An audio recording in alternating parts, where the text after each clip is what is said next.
Yeah, me too. It's chilly. So I wish I was here. Yeah, I was gonna say.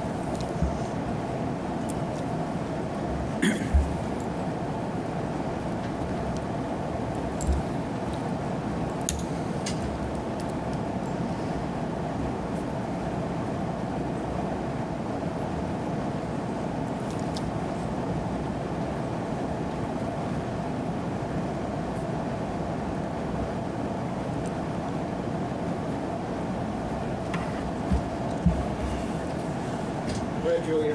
All right. All right, I'm going to go ahead and open the meeting. Today is Monday, August 17th, 2026. It is now 7:02 p.m. and we are in the training room at the Public Safety Complex, and this is a meeting of the Select Board. So first on our agenda, we have the consent items. There are 6 of them. As per usual, I'm going to read them off. Number 1 is to approve the meeting minutes from the regular meeting held on August 10th, 2026. Number 2 is to appoint David Trulson from the Water Board to the Anna Maria College Transition Advisory Committee with an ending date of June 30th, 2027. Number 3 is to approve the surplus disposition request from the Department of Public Works. Number 4 is to approve the disclosure by municipal employee for D. Malone to allow her to be appointed as an election worker. Number 5 is to appoint the following election workers with the first term starting August 18th, 2026 to August 31st, 2026, and a second term to begin September 1st, 2026, ending August 31st, 2027. And that would be Deirdre Malone, Kelly Dolan, and Joanna McGugan. And number 6 is to approve the extension of the one-day liquor license for Seven Saws Brewing Company due to rescheduled town concert from July 30th to August 20th. Are there any objections to any of the consent items? None here? Anything that we want to discuss? Hearing none, I'll ask for a motion to approve. Move to approve. Second. All in favor? Aye. Aye. All right. So next we have an update from the Charter Review Committee. We have 2 members of Charter here, and if you're comfortable presenting from where you are, that's perfectly fine. Great. Thank you. Good evening. My name is Paul Bertler. I am the relatively new chair of the Charter Review Committee, and I'm here this evening to provide an update to the Select Board about our activities. I will keep it brief. I know we have a lot action-packed agenda tonight, so I have just an oral presentation, no PowerPoint. So I just have an update and then a request for the Select Board from our committee. As I mentioned, I'm the new chair, and I'm happy to be serving that role for the committee. You may know that we've been around now for, we established ourselves in, I think we've been meeting since January of last year, working diligently since then.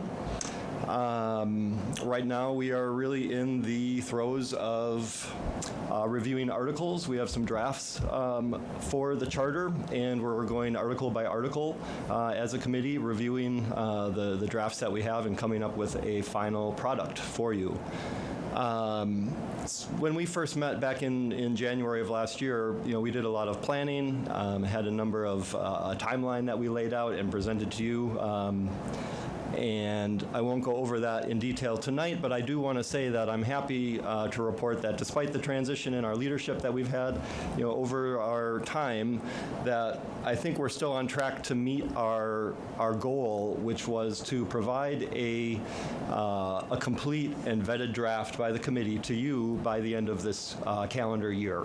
So by the end of December, it is our goal to have a polished product reviewed by the committee to you for your review and approval, and then that sets us up on track, and this is up to you, but calendar-wise, thinking about a town meeting of spring or summer of next year, that this would be ready and available to go for approval if you decide that that's appropriate. Mm-hmm. So basically, we have a lot of work in front of us. We're going to be working diligently over the fall to complete that timeline, but we feel that it's reasonable and feasible at this point.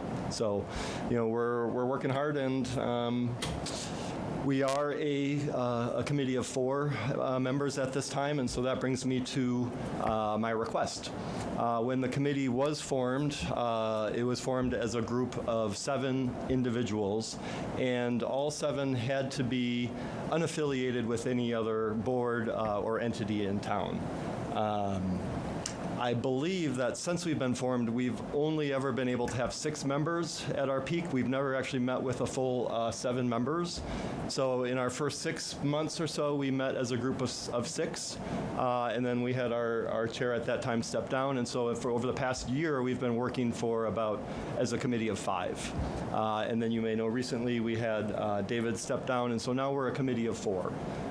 And as you know, with our group size of 7, 4 members, we're at a quorum to have everyone in attendance. So we basically can't have anyone not in attendance for us to operate.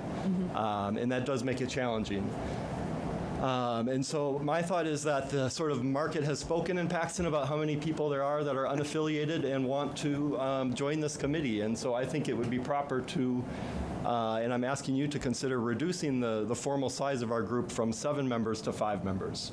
That would still allow us 1 member, which I hope we can find. We would love to have an additional person join our committee, and I ask the public out there, please consider us. So again, we're 4. If we were a committee of 5, that would give us room to add 1 more person, but it would also give us a little more flexibility in quorum purposes and just being able to meet more regularly with 1 person if they're not able to make it. So with that, I'm happy to take any questions, comments, concerns. Any questions for Paul? No, I'll just make a statement. Thank you for the great work that all of you have done, and Dave previously, and Steve before that, and everyone. I know you're moving right along, and I really appreciate it. It's great to see the detail that you're getting into there on a weekly meeting. So very much appreciate it, guys. Great, and I do also want to point out we appreciate Jeff and as his role in select board liaison to our committee. He's been a faithful attendee and a good advocate and a good voice to have. And same goes to our town administrator over there as well. He's not a formal member of the committee, but has been a faithful attendee and a great participant, and we appreciate his support as well. Thank you, guys. Thank you. Great. Thank you. And thank you for the update on the timeline. I think that's fantastic information to have, and to hear that you're staying on track. That's great. Well done. Great. All right. So with that, we have no further questions for our Charter Review Committee. So I'm going to ask if anybody would like to make a motion to change the number of members of this committee from 7 to 5, which would allow them to alter their quorum from 4 to 3. So move. Second. All right. Any further discussion on that? Hearing none. All in favor? Aye. Aye. You're all set, Great. Thank you. right? Thank you. Thanks, guys. Okay. So next on the agenda, we have a discussion for the results of the recent override. I'll start us off with that. As you know, the override did not pass here in town, and so we are going to be continuing to move forward with our budget as prepared, which does involve some cuts to services. It also involves plenty of cuts to non-service areas as well. So we're hoping that we have a smooth year where things that aren't breaking, so that we don't run into problems with some of those items, in particular benefits and whatnot as well. So I'm not going to rehash all of the things. You've seen presentations on what was cut as a result. And so what we need to do now is talk about the path forward. And I think at this point, what I'm concerned with, now first, before I even get to that point, actually, what I would like to first say, I know there was a lot of concern from the community around why is there another override? I can't believe we're being asked to have to vote again on another override. And I just want to reiterate something that I'd said before, which I think is super important to keep in mind. The board here as a whole voted to approve going forward with an ask to the public for an override.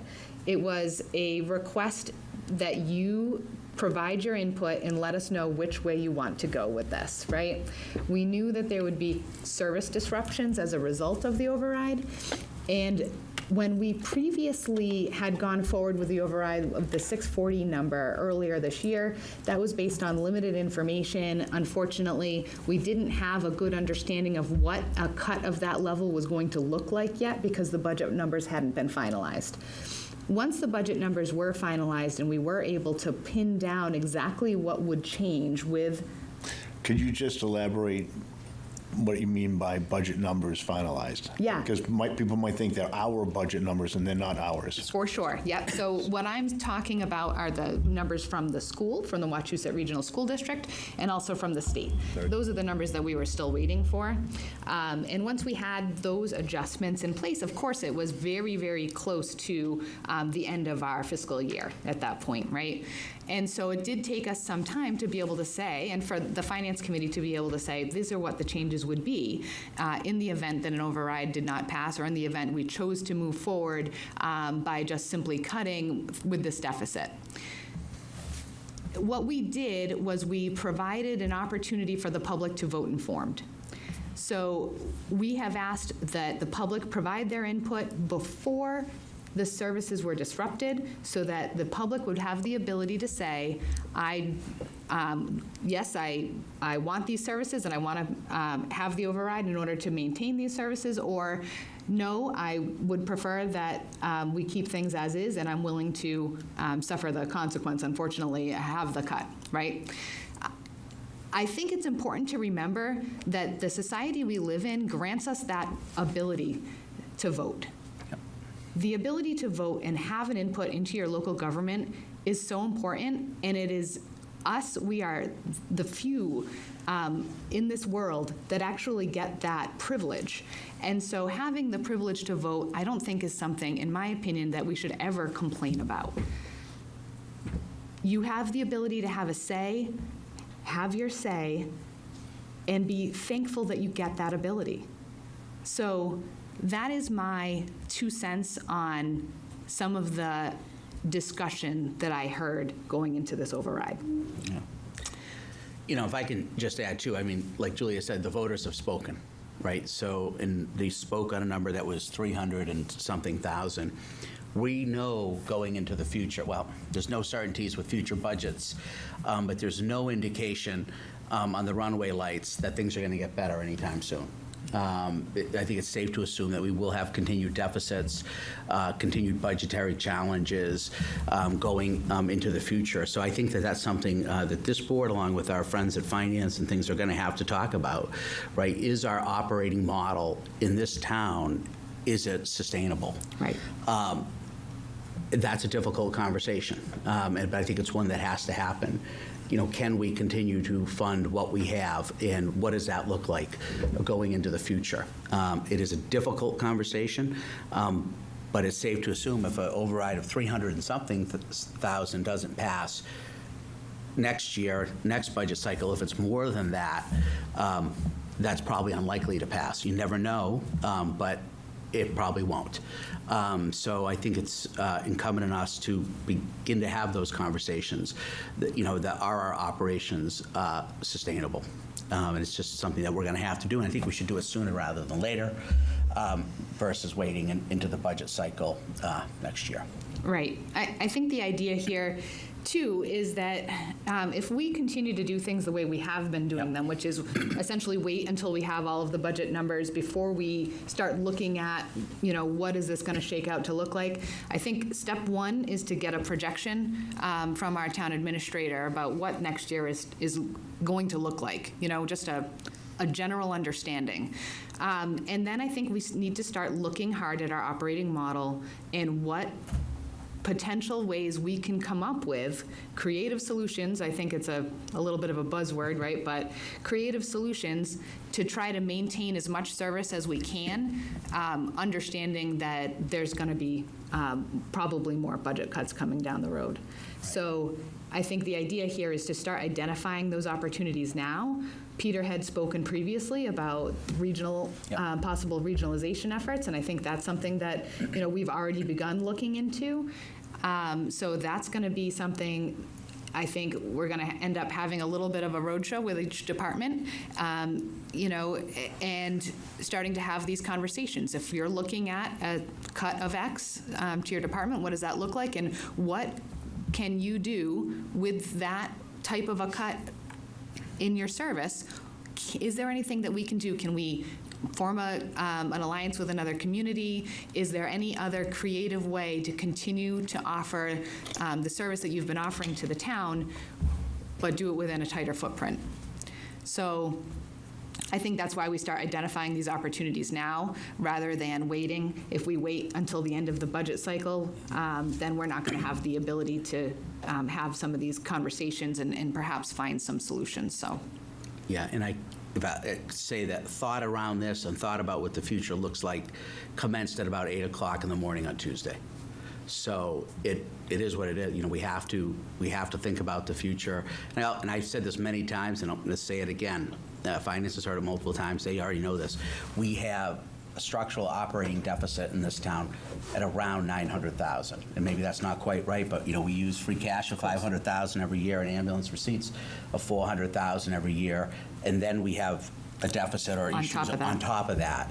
So we just have to keep that in mind. And we've heard, I believe, from the school at some point that they believe that next year's numbers, school budget numbers, will be radically different. Yes, that's correct. And we have no idea what state aid will be.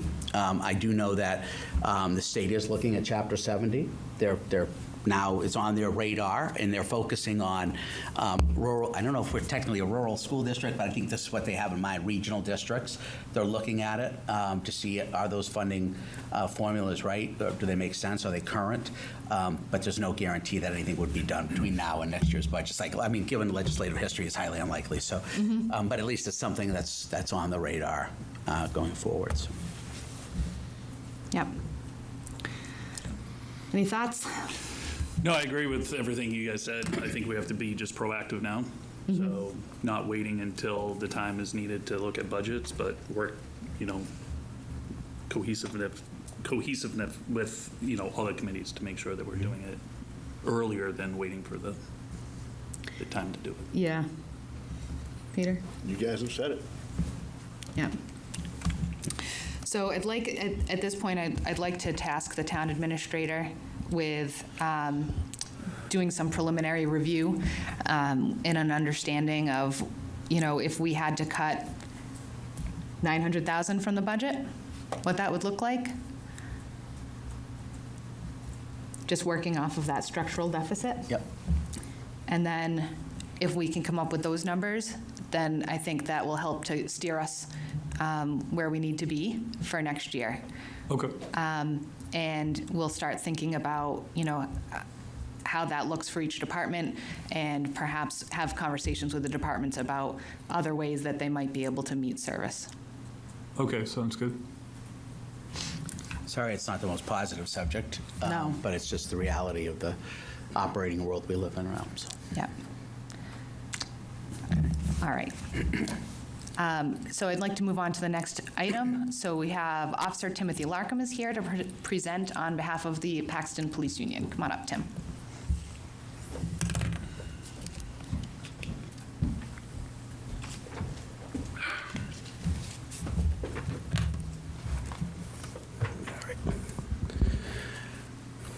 Members of the Select Board, town officials, committee members, and the public, good evening. For those of you that do not know me, my name is Tim Larkham. I'm a patrolman with the Paxton Police Department and president of the Paxton Police Association. I would like to thank the Select Board for giving me the opportunity to speak tonight. My piece in tonight's agenda is going to address some issues that have been brought to our attention. First of these items has been the theme of the last few Select Board and Finance Committee meetings. I'm speaking of the operational review, also referred to as an audit, that was recommended by the Finance Committee to the Select Board. Upon first hearing about the recommendation, I was hit with confusion. I quickly learned that feeling was shared across the association.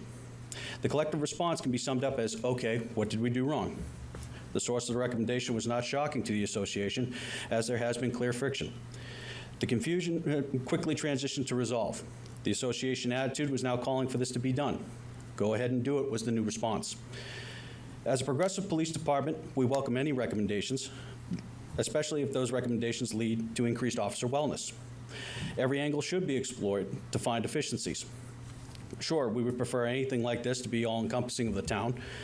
However, if a targeted approach will finally demonstrate that our department is doing the best we can with the manpower and resources available to us, so be it. We trust that once it's done, the spotlight will finally turn off. It is our desire to work together with our community partners in government, not have barriers. If getting back to that means having this done, then do it. I will make myself available to the Select Board to talk about any comments or concerns prior to the implementation of whatever method they so choose. That spirit of transparency extends to our administration as well.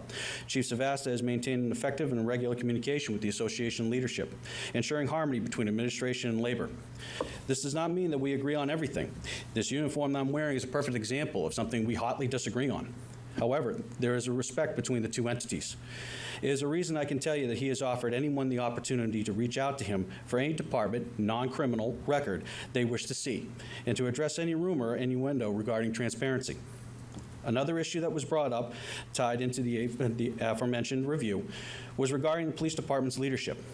It was stated at a select board meeting and a subsequent finance committee meeting that 60%, 3 out of 5 leaders, are retiring. It was also brought to my attention that the 3 leaders retiring comment was in a letter sent to citizens calling for a no vote on the override. I'm here to say that statement is incorrect. We currently have 2 retirements. One would be our Chief of Police, Mark Savasta, who is still serving in that capacity on an interim basis. The other is one of our injured on-duty officers.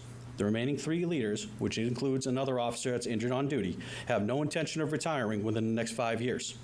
Of these, all have expressed interest in continuing to progress within the ranks up to the chief's position, if given the opportunity. So to clarify, there are 2 full-time retirements, 2 active full-time leaders, 1 injured on duty full-time leader, and 1 interim chief who is one of the retirements. I have spoken with these men, and none of them are hanging up their boots yet. This is not an accusation towards anyone, but a clarification on what our leadership currently looks like. The leadership within the department has been called into question. Another Finance Committee meeting, it was suggested that the future hiring practice of the department leadership should be reviewed with emphasis on outside candidates. I admit my initial reaction was one of anger, as I took it to mean that none of us in the department were worthy of being a sergeant or a lieutenant, let alone the chief.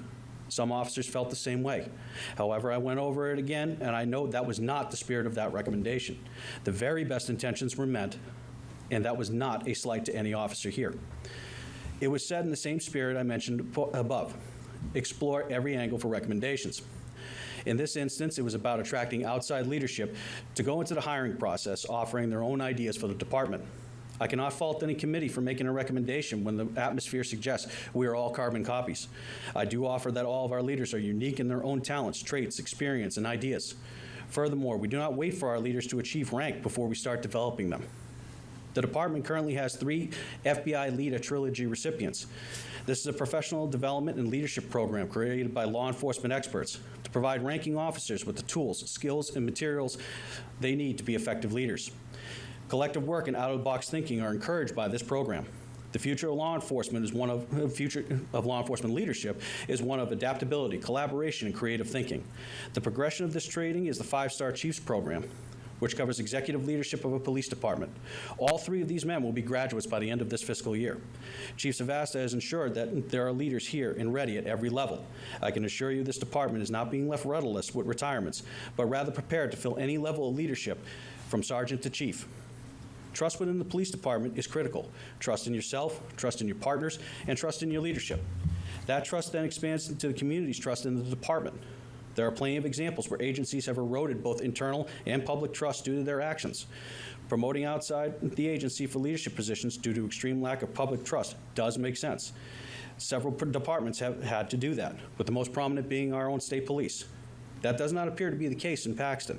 If internal candidates believe they do not have a chance at progression at any level, then there is no incentive for these officers to remain. A neighboring community has experienced an exodus of veteran officers with unique certifications due to force reduction and the belief that their career progression will now be stalled.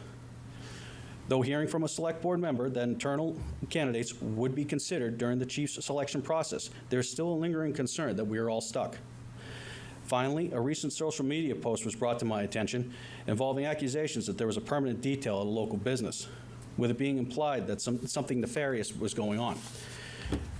Whereas before we would just ignore accusations such as that, we can no longer remain silent given the atmosphere. There's no private detail in any business in town. If an officer is there, it could be for a call for service, to assist an owner or other party, pick up food or supplies, or to talk with the public. The Paxton Police Department practices community policing. The primary means that makes that strategy successful is talking with people. If we have an established rapport with the owner and their patrons, why would we not take the opportunity to talk to people? It is expected of our officers to use their initiative to interact with the public. That's how we build positive relationships. That's how we progress as a community. Our officers are going to do that. If our officers wanted to just pull people over all day, they would have joined another agency. They didn't. They're here because they want to be here in this community and serve this town. It has been our desire to work collectively with our partners in other town departments and the town government for the betterment of the people. There's no doubt that we have been through considerable change within our community, and will continue to feel those effects in the foreseeable future. We cannot lose sight of the goal that we all want the best for the town and its people. My intention tonight and my hope is that this conversation starts a new chapter for this department and our ability to communicate openly once again. I thank you with the utmost respect and appreciate the opportunity to speak tonight. Very good. Thank you, Officer. Thank you.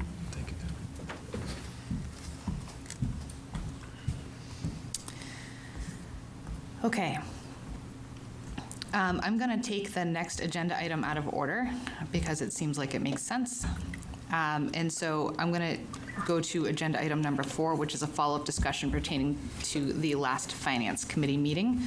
As I was developing this agenda, you could ask Robert, I was going back and forth around order of things. And I thought I had it right, and then as I'm sitting here, I'm like, nope, now we got to move it. So you heard Officer Larkham talk about this review, and I know we've talked about it here as well. I did just want to make a note that I think the idea here is we're hoping to gain some efficiencies if we conduct a review of the entire town. Given the recent override results and that discussion that we just had, if we can find a way to gain some efficiencies, I think that would be helpful. However, if there is any specific concern regarding the police department, which anybody in town has, and that concern should be brought to town leadership for action. That's my ultimate thought process here. If there is a specific concern and it's not being brought to the place where it needs to be addressed, then I have some concerns with that. So I'm hopeful that if there are any specific concerns, they will be brought forward. If there aren't any specific concerns and we're really just looking for efficiencies, then there really shouldn't be any concern or any issue with doing it town-wide. The issue there is just, we're trying to find ways to save money throughout the town government process, right? Throughout the whole system. Yeah. Oh, sorry. Go ahead, no. I was going to say, to that point, not specific to the police, but irregardless, given the budgetary situation that we're in, a town-wide review will have to happen. And it's going to happen. It has to. So that's, again, just part and parcel to discussion about police, but that is going to happen. We have no choice. Yeah. We have no choice in that matter. And while we're on this subject, it was brought to my attention a suggestion, which I have shared with the rest of the select board through some select board correspondence that came in that I have asked Donna to attach to the meeting here. It's an email from Mark Love. And in that email, there was a suggestion made for a committee to be formed. Peter, you're the liaison to the police department, and so I wanted to check in with you as to your thoughts on that. So my initial reaction was, I'm fine with that as long as members of the committee are trained in police department leadership. It would be hard for anybody who's not trained in that particular field to go in and tell others how to do it properly. As a teacher for many years, if somebody who had never been a teacher came into my classroom and all of a sudden said, well, how come you're not doing this, this, and this? I'd be like, well, there's a law against that, and I can't do this, and school policy. So as long as we had trained leaders, I think that would make some sense. And as I thought about it more and as I discussed it with one of the officers here in town, we have officers living in town who are in leadership positions with other departments.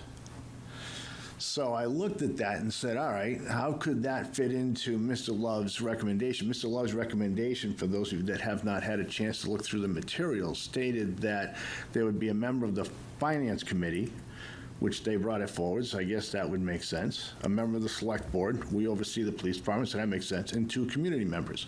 If those 2 community members were in leadership position in other departments, I think that this could work. And what's nice about it is we'd be bypassing the $29,000 to $50,000 price tag that comes with one of these audits through the Collins Group. And then if you take this a step further, and now I'm kind of stepping outside my liaison role, this would enable us to do this in all the departments if we took a similar tact. And we could do it by saving a lot of money. So, yeah, I think it's an idea that could work. Yeah, so that's an interesting thought.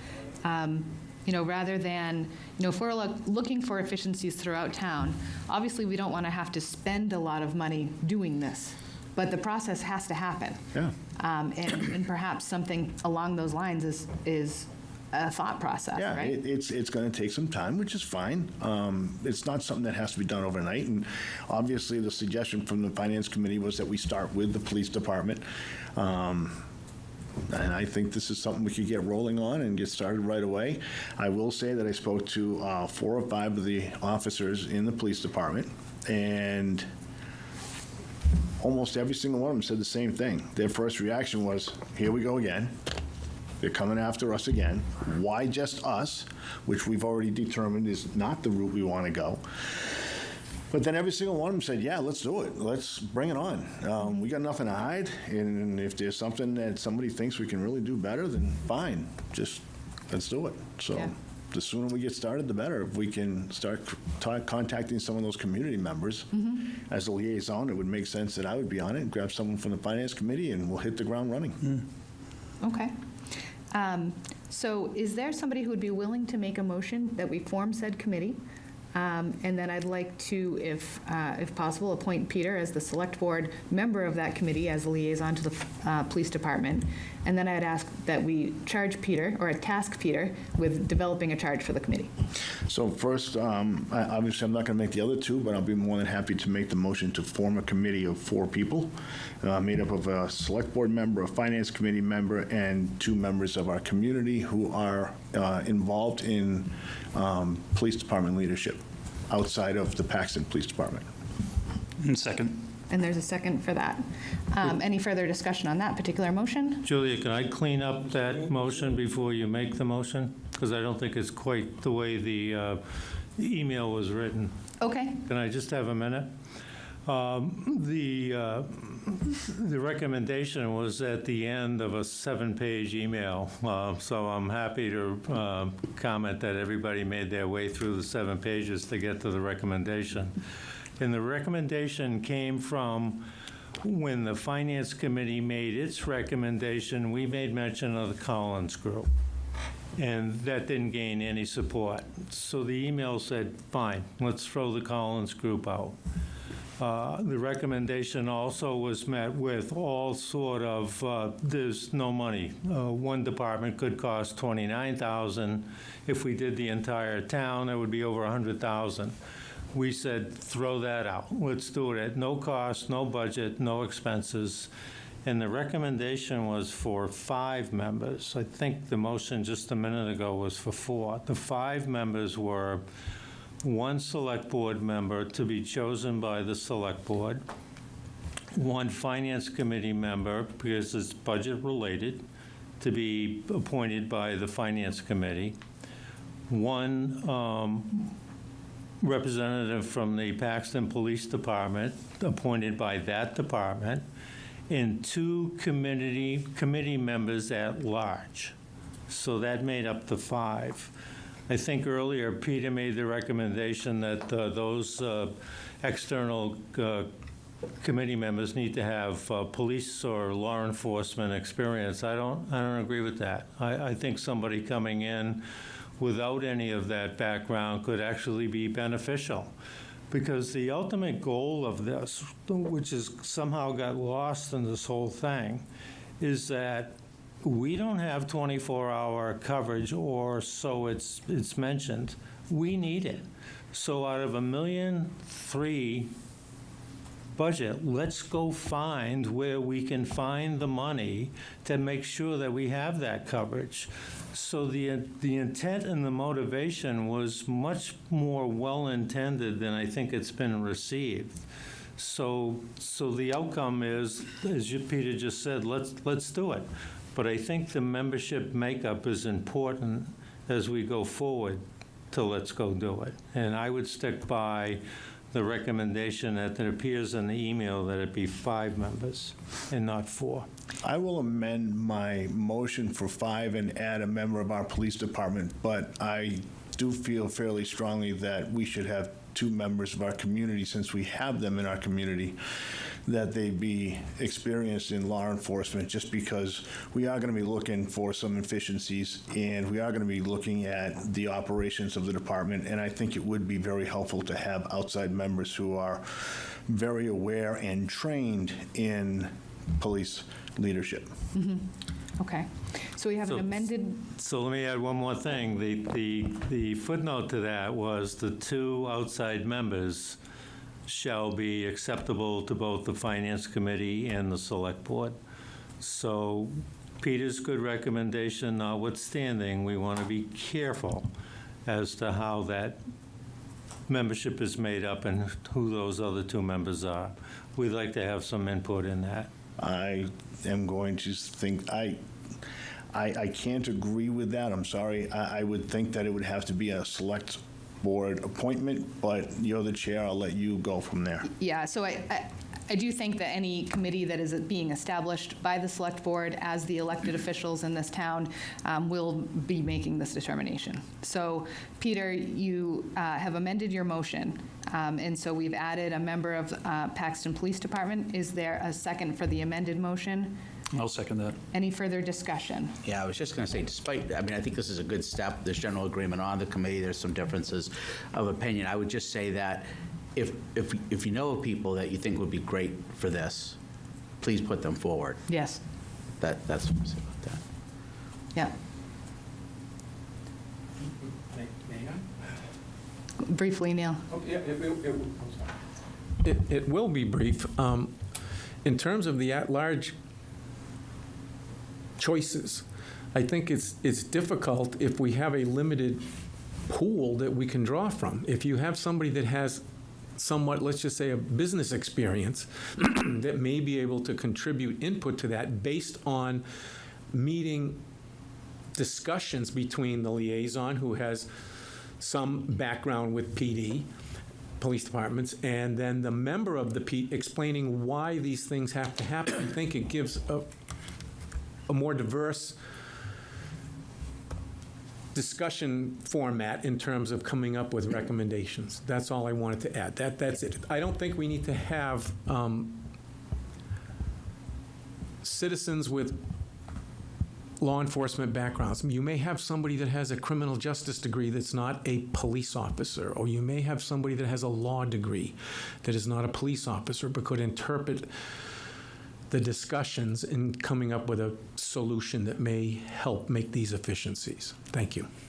I appreciate your input. I do have to agree with Peter. I think you're actually likely to get more fruit off the vine if you have people that are in leadership positions in other departments, so that they can come in and perhaps bring some of what they've learned from their departments to our department. I think that would actually be a more helpful path. So I do have to agree with Peter on this. Yeah, and just a note, too, first of all, again, it's a good step. There's a recommendation, it's been accepted, or it's going to be voted on. That's a really good step. And one, the committee, whoever those 2 at-large people are, we're all thinking with maybe this person or that person. There are people in this community that have nothing to do with Paxton law, that are law enforcement people that have nothing to do with Paxton law enforcement. They could be state troopers, they could be federal agents, they could be former prosecutors. I know one of those. So, I mean, it could be anybody. It could be somebody that's removed from, that may have some of this experience but be removed. So I just want to keep an open mind to that. Yeah. And I'll just add that as a liaison, I bring issues back and forth, but I really don't know a lot about the operational side of the actual police department and how they do things. It's not my role, so I'm not really bringing that much knowledge to it, but I appreciate the compliment. Yeah, and I do think that having a member of finance on the committee and having a member of the select board on the committee does bring that diversity of thought in, so that we are thinking about it from the municipal perspective and perhaps even from sort of a business perspective, so that we have those opinions coming in as well. And lastly, I'll say thank you for bringing a creative solution, Mark. I appreciate it. Yeah, absolutely. Appreciate it. Yep. Yep. Okay. So we have that particular issue. So I wanted to continue with our follow-up discussion pertaining to the last Finance Committee meeting. We still got two more. We have to vote. Oh, I'm sorry. And then We have two more motions. And then you've asked for Make. two I'm more. sorry, I'm like moving too fast for you. So we got to vote on this All right. one first. So the next one We is, got to vote on this one. so let's vote. Thank you. We have So we to have a motion and a second. Let's Aye. vote. Aye. Aye. Aye. All right. Moving on. Next point. I'd like somebody to make a motion to appoint Peter as the select board member of that committee, if you agree. So moved. Second. Any further discussion? Hearing none. All in favor? Aye. And then the third motion is that I'd like for somebody to make, if they agree, is to ask Peter to develop a charge for this committee. So moved. Second. Any further discussion? Hearing none. All in favor? Aye. Aye. Okay. So moving on from there. So our follow-up discussion pertaining to the last Finance Committee meeting. So I had received an email from Mark Love with some concerns related to our last meeting here, which pertained to Finance's last meeting, which dates are currently not at my fingertips, but they're the last two meetings. So June 17th, July 6th, July 15th. thank you. So those are your meeting dates. Obviously, somebody is keeping very close track of those dates.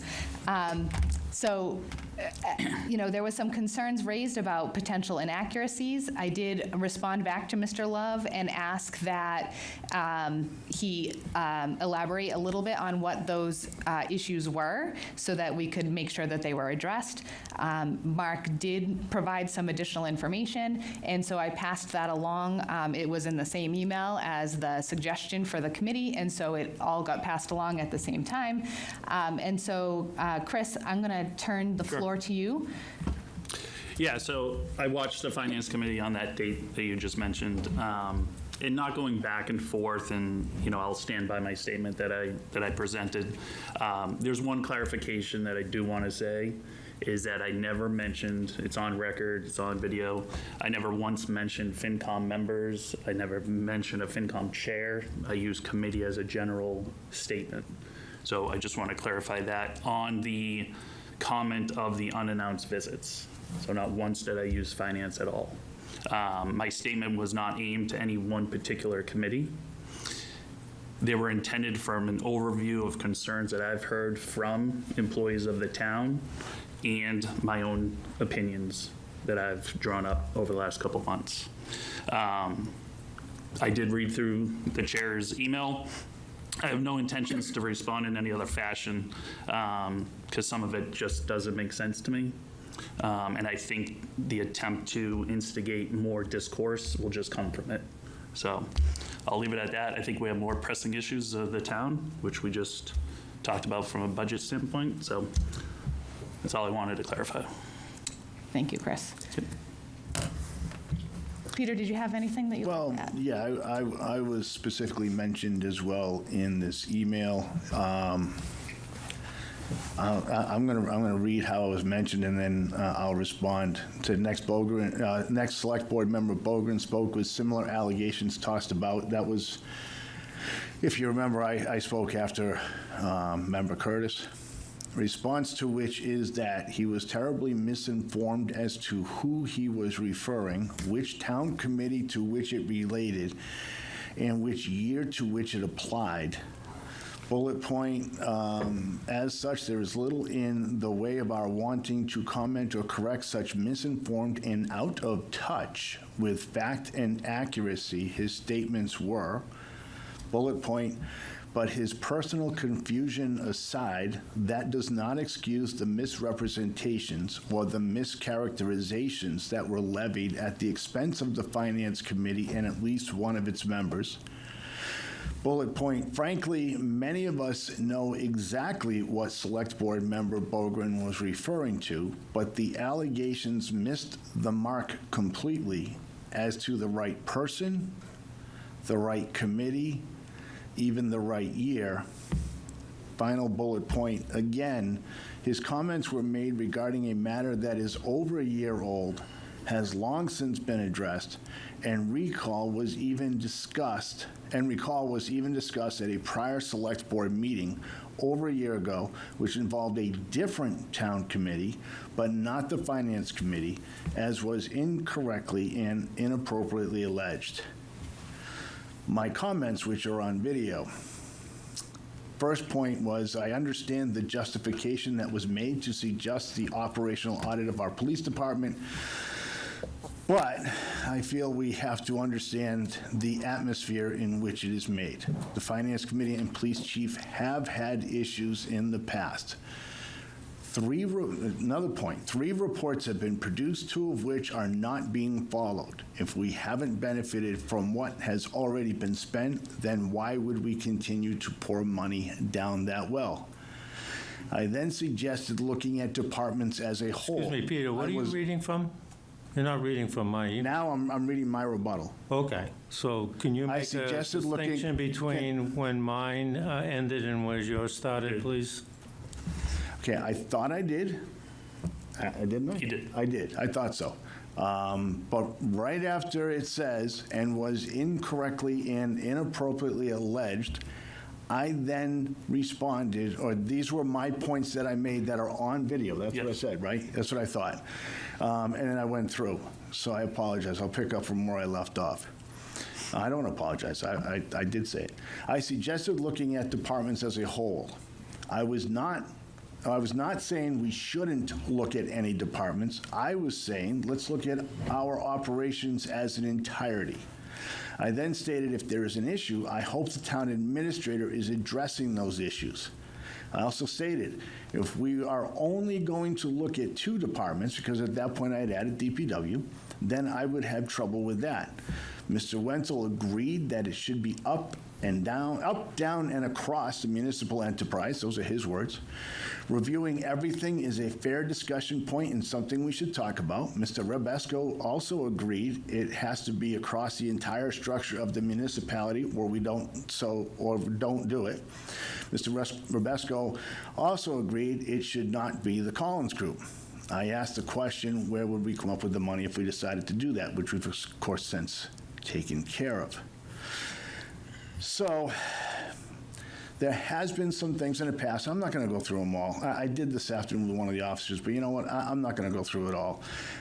There has been some friction back and forth between police leadership and the Finance Committee. We've seen it. It's there. That's the atmosphere to which I was trying to refer. Yes, some of that wasn't this year. Mr. Love is correct in his email. However, it's there. And just because it happened a year and a half ago doesn't mean that there isn't some residual effect to those discussions. It was also said that during the FinCom meeting that the police department was far and away our greatest budget. You know, there's only a 2.5% difference between the police and fire budgets. Now, I want to be clear. I am not in any way, shape, or form trying to pick police and fire, because I think both budgets are more than justified. But I'm just saying it is fairly close. The comment was made that in a comparison of certain towns, which was the report on the Worcester, on the towns that I believe that surround Worcester and Worcester itself, Paxton's police budget was a higher percentage of the town's budget than those compared on the list. Now, if you look at the list, Paxton is by far the smallest. So Paxton's budget is, and this is FY26, Paxton's budget was $16,323,968. The next closest budget was that of Boylston, and that's more than $7 million greater. So I think it was hard to get an accurate comparison between the different communities. So what I did was I said, all right, let's take a look at Princeton. Now, the reason I chose Princeton is because it's within the Wachusett district. Their population is a little bit less. It's only 3,500 people compared to ours, which is about 5,000. However, their square mileage is greater, so I figured it was a fairly decent trade-off, and their budget isn't too far off from ours. Princeton's police budget in a town of 3,500 people for FY27 is $1,336,134 and encompasses 8.8% of their budget.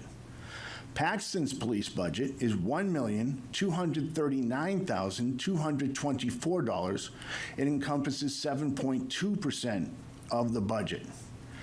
Then when you figure in fire and EMS, in Princeton, it's $726,170. In Paxton, it's $1,207,245, which is pretty close to proportional of the town populations, Paxton's population being greater.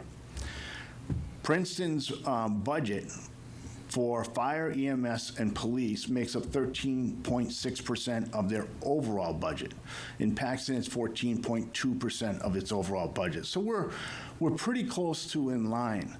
So to use that for justification to take a look at the police budget alone, I just didn't think that that was fair. So those were the points that I wanted to point out in response to what has been levied my way through the email, and then some things that I saw otherwise. Okay, Julie, I'll be brief, but can I comment on those? you may. First of all, Peter, that was a good rundown of Princeton. They're a fine neighbor, but we're not Princeton. And Princeton was not mentioned.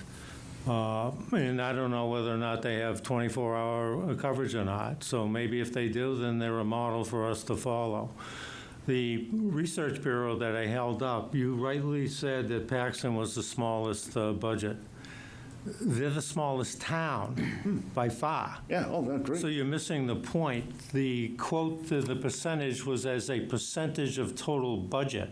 Yeah, I understand. So the fact that they have a smaller budget doesn't dismiss the fact that as a percentage of the budget, they were double most of the other communities, and that gave rise for us. Let's take a look at it. Let's see if there's something we can do better. Let's make sure that we have 24-hour coverage. Let's look at that. That was the whole point. Back and forth in terms of you said what I said or I said what you said. Let's dismiss that and move forward. But I do want to comment, Chris, to your point. You said you never mentioned the Finance Committee. Mm-hmm. Your opening remarks. Oh, no, I understand what you're saying. Okay, well, let me read it, because you know what I'm saying, and I know what I'm saying, but let me read it to the public. Sure. On the heels of the June 17th Finance Committee and meetings that have followed over the last couple of months, that, to me, was directed to the Finance Committee, and the Finance Committee took exception to that. And we cited all sorts of things that you said that you actually, which you didn't mention, you were at every single one of those Finance Committee meetings. Generally, we have one liaison. For whatever reason, there were two Select Board meetings because of the urgency and the significance of the budget. There were two present at every single one. One instance, there were three of you there. And the meeting minutes, which were prepared by, at that time, our clerk, who now sits on the Select Board, who were as good as they get, and the video of all the meetings did not support one iota of what you said that evening. And we took exception to that. And we can leave it at that. But you said we disagreed with it, and we went on record as disagreeing with that. So if I can, the comment into my statement was saying on the heels of what I watched and what was commented, I have now prepared a statement, and then I read my statement.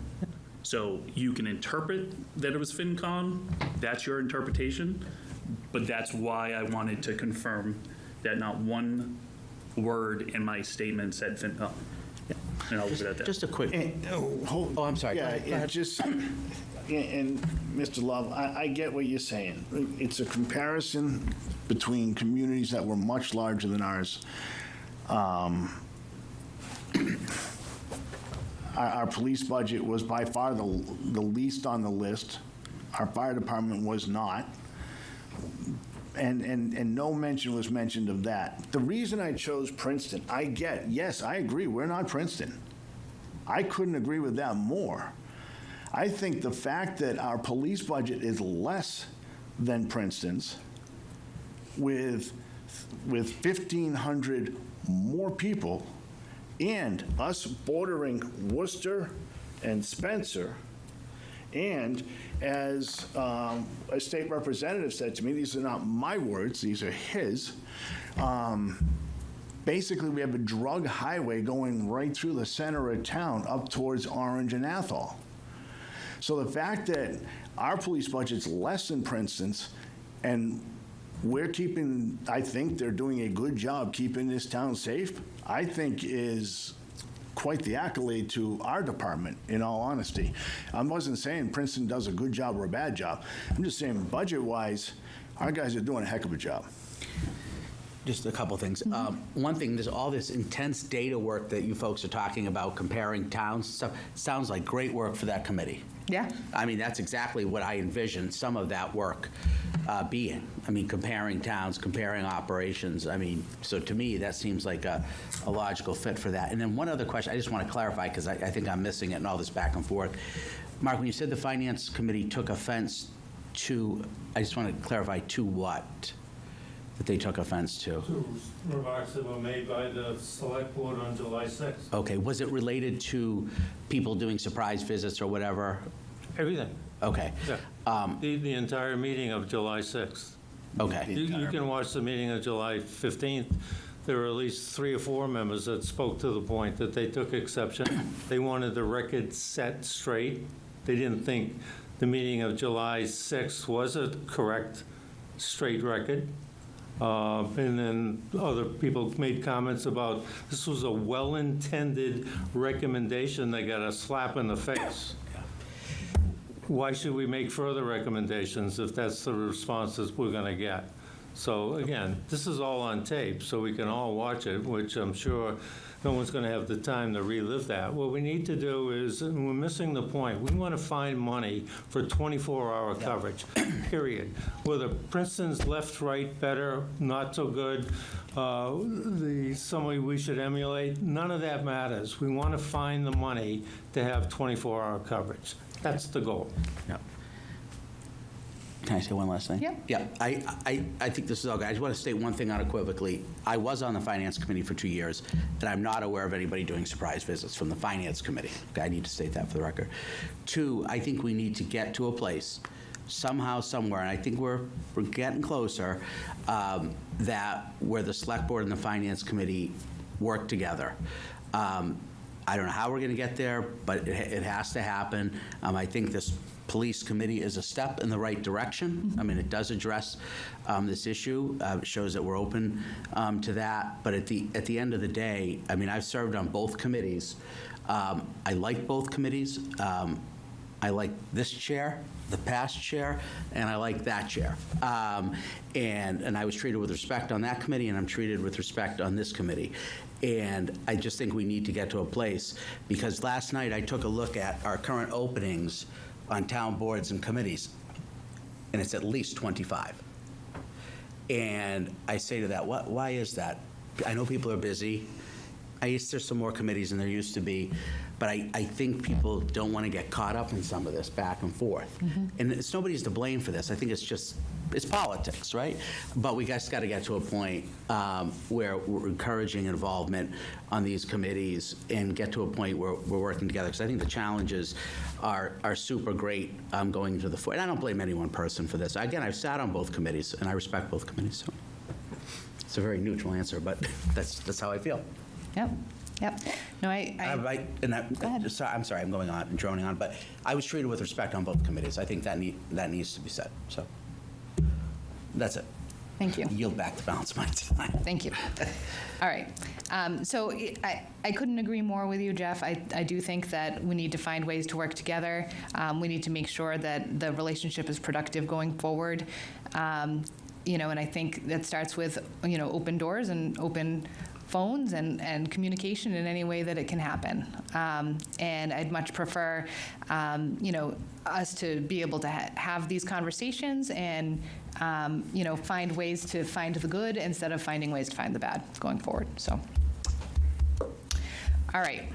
So the next item on the agenda I need to go back to is a discussion of the Community Bulletin Board and temporary sign policy. I had a chance to take a look at these, and I know it was like Jeff did a great job trying to take an initial stab at this. I do think, so as I was looking at this, I do think we need to sort of take a real wholesale look at this. And I took a look at some of other towns' policies on this subject, and so I think we've gotten the crux of it. I think the idea here is that we need to make some specific rules, I guess, around where political signs can be placed so that it is in writing. There has been a lot of questions about this going the past couple of years around where they can and can't be placed, and so we just want to reduce that to writing so that it is easier and clearer for all involved to be able to reference and know that the signs are being placed appropriately, and these questions hopefully don't come up as much in the future. Yeah, thanks. This has come up before, and in fact, when I called, because the issue was raised, Julia was out of town, and I was the acting boss, I guess, and it was raised that, can we have political signs on public property? And I already knew the answer to that, but I rechecked that with the lawyers at Office of Campaign and Political Finance. And on a humorous note, when I picked up the phone, he said, "Oh, hi, Jeff. It's nice to meet you." He goes, "It's not the first time somebody from Paxton has called on this issue." And then I walked through the issue, and he said, so long and short of it is just to clarify some things. We have sign policies, but we don't have one on political signs. Right. Okay? So if we don't have a policy on political signs, what that means is signs are allowed on public property. Right. If we don't have a policy, they're allowed on public property as long as you allow equal access, which is kind of a broad thing. If you can put up a yes sign, you can put up a no sign, you could probably put up a maybe sign. So that's where it stands today, because we don't have a policy. The state's always kind of kludgy with what they'll recommend. The guy said, "We've got enough calls, you probably should have a policy," and to clear this up once and for all. So we have started to draft a policy. There's also a state primary election coming up, so we didn't think it was appropriate to put a policy in place, a week or two before a state election. But this is something that we will visit in the coming weeks and probably make a policy decision. So we encourage people that are passionate about this to comment on that. I will offer my personal opinion if anyone wants to hear it. I'm not a huge fan of political signs of any kind on public property. That is my personal position. Others here may feel differently, but we will be making a policy that at least puts parameters around this, locations that are allowed, locations that aren't. And what was advised to me by the state is we have three options. We can do no policy, which means they're allowed. We can make a policy that bans them outright everywhere on every speck of town property that we have, or some variation of, meaning we can have a policy that says you can have them here, but you can't have them here. So that's what we'll be discussing over the next few meetings, and if you feel strongly about it, I'll let you know where I kind of stand on this, but we'll go from there. Yeah. Chris, Peter, any input from you guys on that? No, I think we should have something in place. Yeah. Not having a policy seems silly for everyone to do whatever they want. Because I know the town center uptown is, you can't put them on the common. Yeah. But something like that, we should designate exactly where. And that's all I'll add. Okay. Peter, any thoughts? Well, we'll be discussing it, so Yep. no sense in drawing it out this evening. Yep, very good. Okay. We have some. By all means, mister, go ahead. Thank you. He needs a mic. Somebody explain what is a political sign exactly? I really don't know what you mean. Yeah. Yeah, so you've made a good point, and really what we should be talking about, and we should probably rephrase this to be all temporary signs. Yes. Because in reality, there is no good definition for a political sign, right? A sign that I find political, you may not find political. And so it's really any expression or on a temporary sign could be considered a political sign, right? So it has to be content neutral. So the way the policy is going to read, and we started talking about political signs, but the way this policy is going to read is going to be temporary signs. Yeah, so it's campaign signs, it's signs put out by ballot committees, political PACs, So those if somebody kind of things. puts up signs about the Middle East or about ICE, for example, is that those signs that are considered political and you wouldn't have them, and or you Great would have question. them or whatever? Yep. Is that that the policy you're going to make? It perhaps could fall under that policy, yes. So this is the kind of information that it's great to bring up, because this is point. the kind of thing that we want to make sure that we're considering as we move forward with the policy. I would suggest you if somebody query a half dozen towns and find out what the heck they've done, so that you're not going through the same pain that they Yeah. may have gone Yep, through. for sure. Sorry about that. Nope, that's No, a great that's- point. no, those are Great good point. points. And just Yep. one last thing.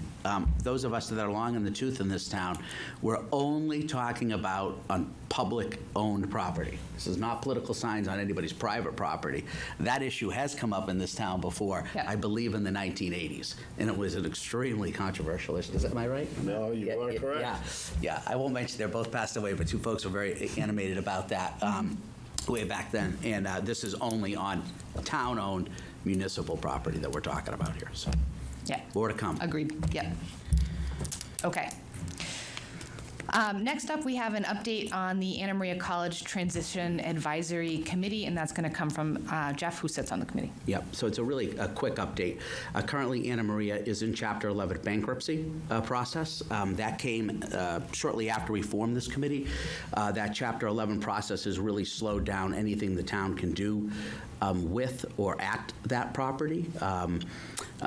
Just to give you an example, we couldn't buy a paperclip from that property right now. There's a Chapter 11 bankruptcy process ongoing. The committee has been stood up. We attempted to meet a few weeks ago, but there were issues with quorum, too many people on vacation. We will meet in the next couple weeks or so as an organizational meeting, but just some service level information on the Chapter 11. It is bankruptcy, I think we know that. There will be an auction of the real estate, of the real estate in mid-October. I can't remember the date off the top of my head, but mid-October. October 18th, I think. Yeah, I think that's about right. And it's a complicated process. I mean, there are 360 or 370 creditors associated with the bankruptcy, one being a bank, and then many, many others. So that process could be prolonged. Who knows what will happen at the auction? Nobody knows. But we are actively monitoring this situation, keeping in touch with the appropriate legal counsels related to this.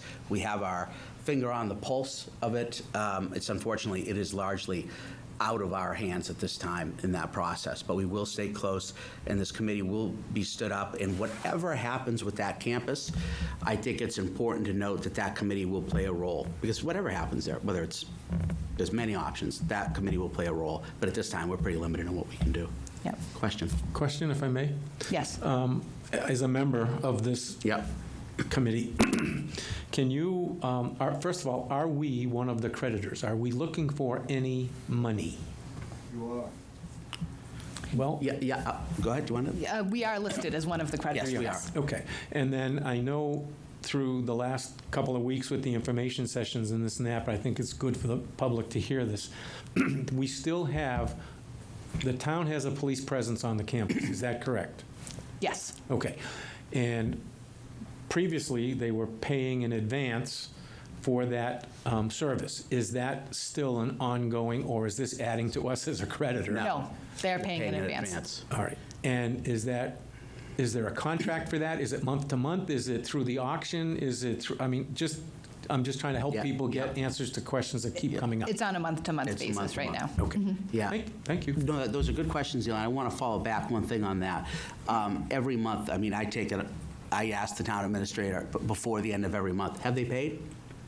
And if they don't, I can assure you action will be taken. And I have received a question about why that coverage is there. It is a couple reasons. One, that is an extremely large piece of property, an asset in this town, with a ton of media attention and a ton of negative media attention, especially involving that amount of creditors. So it poses a risk, and so that's why the decision was made to continue the coverage. It's a little bit of an unusual situation, but it's just a safety and security issue. Thank you. Yep, great question. Oh, we're gonna follow up. Jeff, if we're a creditor and it was maintained that we're being paid for police service in advance, and I think earlier we were paid for all the police service that we did provide, how is it that we're a creditor? It's related to some of the termination of contract costs. So at termination of contract, there were certain costs that were incurred, such as retirement, fees for retirement and Medicare benefits for officers that we had hoped the college would make good on, that would have been payable, due and payable at the end of that contract that they were unable to pay. So to be clear, and I believe the number is 98,000. Yes. 97,000. It is related to the termination of that police contract, one. And the other outstanding town creditors are the water department and the light department. And I believe those numbers in total, I can't remember how it's split, are 30 to 40,000, Yeah. somewhere in that range. One of them's 11 and one of them's 30, something to that effect. Right, yep. Okay. And All we right. are, just a note, we are an unsecured creditor, Yeah, oh, for sure, right. just to be fair. Along with 300 others. Yep. Okay, Thank you. thank you, Jeff. Yep. So the last item under new business is the right of first refusal for Chapter 61 land, which is the estate of Robert Jones, located at 508 Richards Avenue.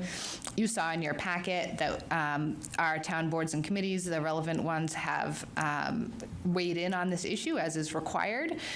Essentially what is happening is that this parcel of land is being pulled out of chapter in order to be sold. When that happens, the town is given the right of first refusal to purchase the property, and so now we are acting on that. You did see that there were the relevant committees, including the planning board, did vote on this and recommended that the town not purchase the property. And so I open it up now to the board for a motion and any discussion. So haven't made this, I have no, I'm sorry, any discussion? No, you make the motion first. Yeah, okay, that's right, yeah, that's right. I vote that we accept or pass on the right of first refusal. I think pass would be. Pass. Technically, yeah. Pass on the right of first refusal, Chapter 61 land, estate of Robert Jones at 508 Richards Avenue. Okay, so we have a motion to pass up our right of first refusal. Is Second. there a second? There is a second. In any discussion?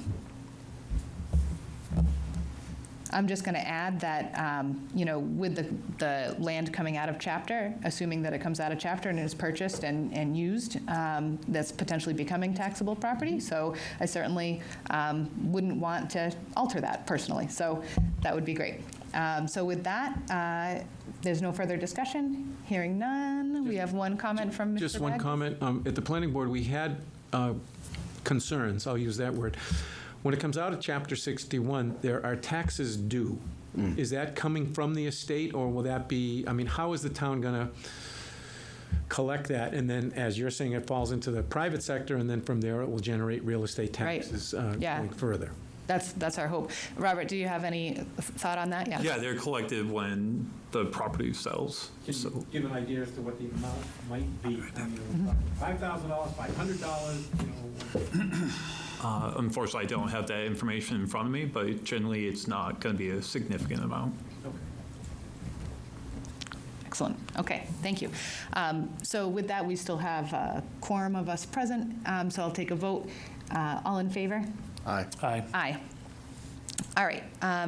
Select Board correspondence, I just had the email exchange between me and Mr. Love, and so I have asked Donna to go ahead and attach that to the meeting materials. And so we move on now to Town Administrator's update. Thank you. Good evening, everyone. I want to give a quick update about the town hall stairs. So everyone has probably seen the nice construction zone that we have going on up there. So that is all as a result of the accident that occurred up there in October of 2025. This is an insurance claim. So we are getting the stairs repaired, well, replaced, and the sign will be replaced as well. But for right now, just showing some of the demolition work and then them pouring the new pad for the stairs to be installed, hopefully in this coming week. So just wanted to show some updates there and just convey that it is an insurance claim and it's not the town sprucing up its exterior of the building, because we have a lot more pressing issues than the stairs.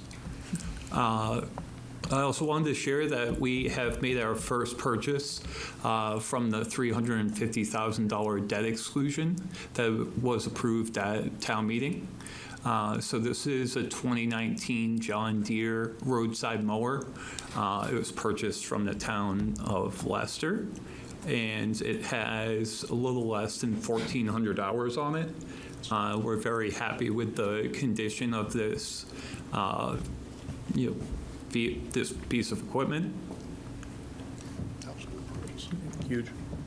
And luckily, our attachments that we have on our current roadside mower that is not functional, the boom and the actual mowing attachment are interchangeable, so it makes for a very good purchase for the town.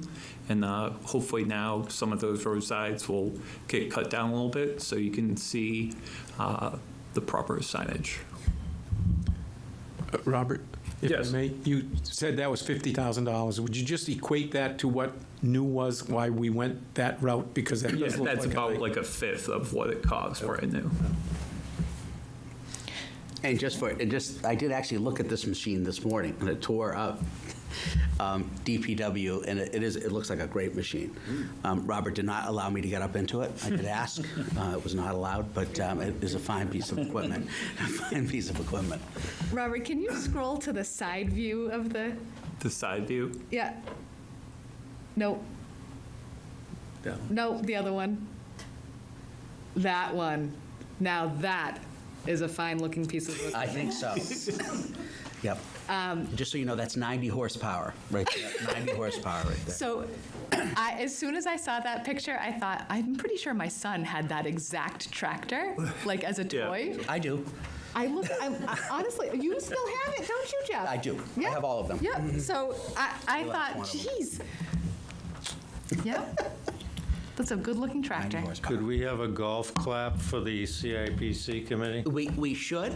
And on that note, I think that, we've always talked about newer is always better, but there is good work that's gone on in CIPC and finance to raise this as a possible solution to our budgetary problems, and you deserve all the credit for that. Absolutely. 100%. And this is a fine example of that. Yep. And we're also close on a catch basin truck. So Yep. with the catch basin truck, we would probably be in about like $67,000 with this piece and the catch basin truck. Nice. So For both of those pieces of equipment. for both. Wow. Compared to the ask of Probably about $1 million. 500, I think. 985. Yeah. For the two. Oh, for the both pieces, yes. Oh, was it both? Yeah, I wrote well, it that. was 500 for just the catch basin. That's what I thought, Yeah. okay. Yeah. So it definitely looks promising right now. I hope that it continues to be promising Yeah. with the maintenance. And right now we're still without a mechanic down there. So we are trying to make accommodations so that everything can get up to speed for the winter time, and all our new used equipment is gone through appropriately so that it can have a long lifespan with us. But yes, I agree that the reduced upfront cost is definitely very nice. With the DPW updates, we do have a couple openings down there right now, so we don't have the light equipment operator position, so that was vacant, and then with the override, that will not be filled. We have a heavy equipment operator position that's unfilled right now. We're soon going to have our administrative services manager position will be open. We have posted for administrative assistant for the DPW, and we have received a lot of applications for that position, which we will be reviewing shortly. And we are anticipating our new DPW director to begin at the end of this month, early September. So that there's a lot happening down at the DPW right now, and I'm happy to give you updates as they occur. If I may, Robert, I know that, so we've got the catch basin cleaner, we've got this roadside mower. Yeah. There's some other items that may be coming up the pike or for discussion, which may be separate from the money that was allocated and may be related to capital improvement. Correct. One would be the, I think I'm getting this right, rubber tire excavator? Excavator, Okay, correct. and possibly a loader replacement for the 1997 Volvo, which did a fabulous job this winter as a backup piece of equipment, but has, by all accounts, passed away since then. So could you touch on those and maybe? Well, yeah, so we're definitely evaluating everything down there as we continue to look at every possibility for revenue, income, or just, finding a way to work with what we have. That's why the consent item for the surplus equipment was on there, because I took a walk through the yard with our foreman, identified some equipment that we could potentially put on municipal bid so that we can get some revenue from equipment that is no longer usable to us or needs considerable repairs that we're just not able to make that investment. But in doing so, we have also been looking at, like, if a good deal comes up for a rubber tire excavator, or we've also been presented with an opportunity for a sweeper. So that would be something that would definitely be interesting to our water and stormwater projects. So that's something that will be discussed at further meetings. But it's something that we're continuing to look at, good deals on used equipment. We really haven't been looking at new besides the pickup truck that was put forth in that $350,000 debt exclusion. And even with a brand new pickup truck, we're trying to get a year-old model year and leftover. And in doing so, we still think that will probably be about half of the total debt exclusion for the three pieces of equipment. All right, a comment, if I may? Yes, you may.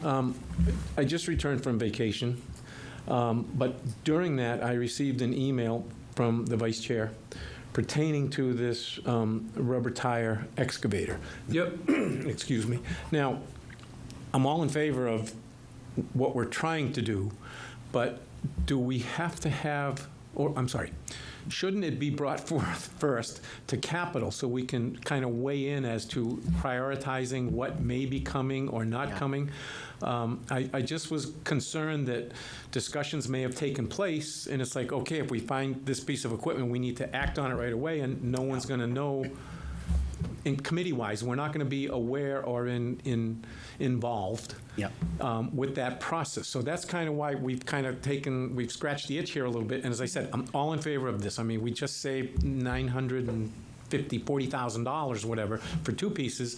If you find that leftover pickup truck, or even one that's with 5,000 or 6,000 miles on it, that's incredible for us to have. And this rubber tire excavator is one, and whatever else may be coming down the pipe.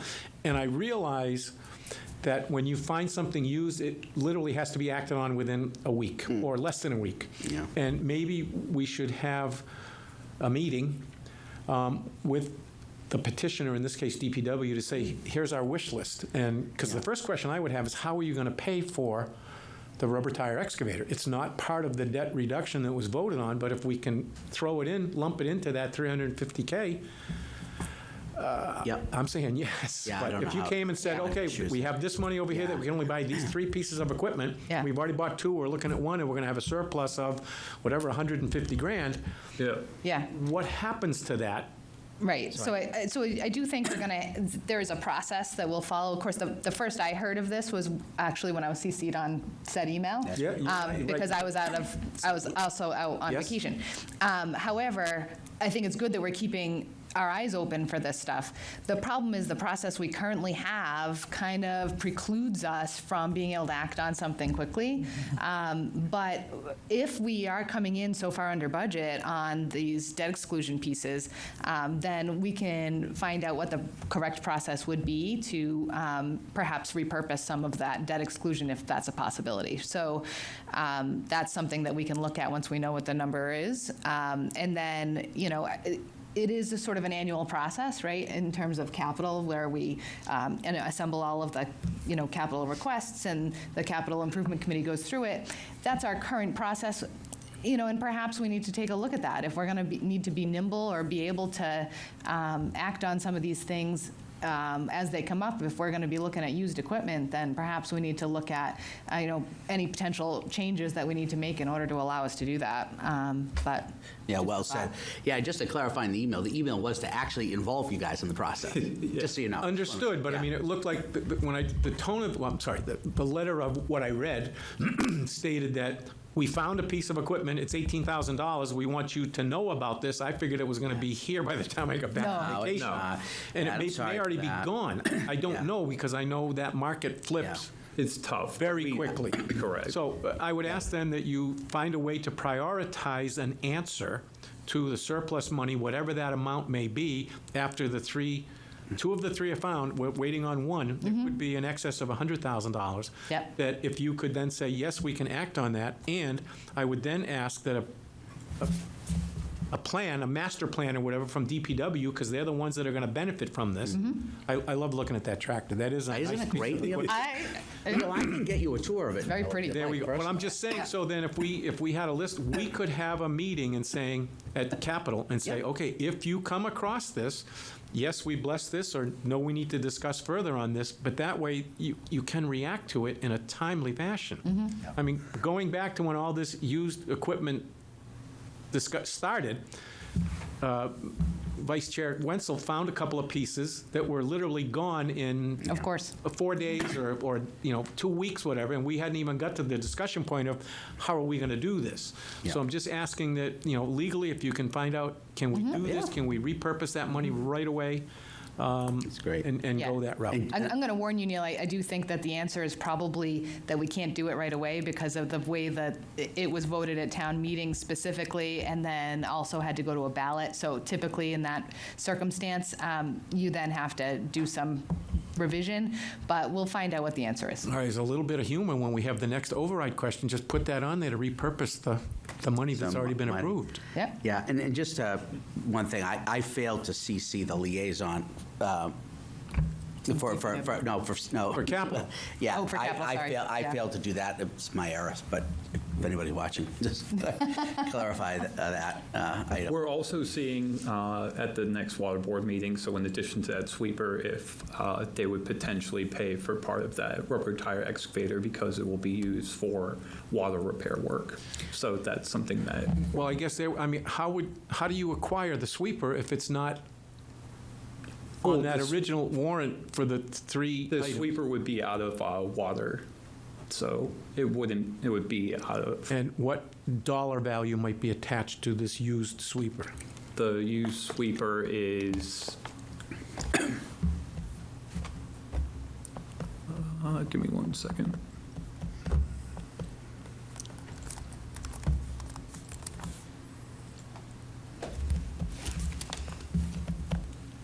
I can give you the canned answer, $9,900. It's 11,200. All right, so see, now, there's an item that would need to come before capital at this point, if we're going to do that. And again, now that you have a way to pay for it, then it makes it easier. But with everything going on in town, there's no spare money. You know, there's no coffee can in the back of the DPW they go dig up every now and then when they need some excess cash. Correct. So I think, again, we're trying to expedite the process to let these things happen quickly. Oh, yeah. Okay, all right. So I think a capital meeting soon is in order, right? Yes, it is.